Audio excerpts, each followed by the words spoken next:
So I think that there have been a number of changes. Some of them have been, banks sort of, being much tighter around sort of their credit policies. I think there are very significant regulations that have been put in place that actually dramatically change the amount of credit that anyone can borrow.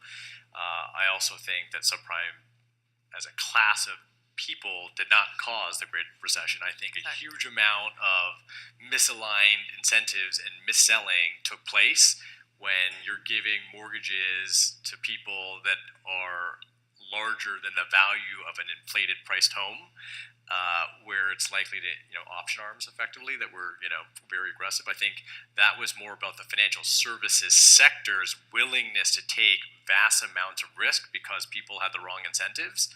I think a lot of those incentives have been curtailed, but I think, and there's a lot more regulation. But I think to Melissa's point, I think part of this is utilizing data to provide access, but provide access in a very prudent manner. Can someone afford this, right, or not?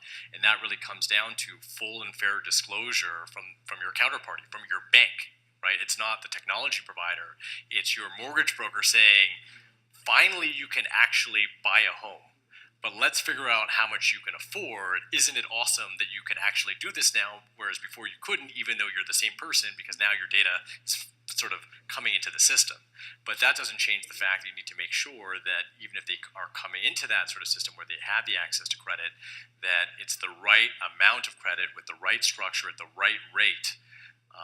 I think that's important. I'm personally a very large proponent of principles-based regulation, which can be a little bit confusing. I used to do that when I was in London, and in the UK, it's quite common. And I think that formal legislation combined with principles-based, where you have to offer sort of full disclosure and fair disclosure. I think those are things that are pretty important. But again, it's not really about the technology. Providing access is a good thing.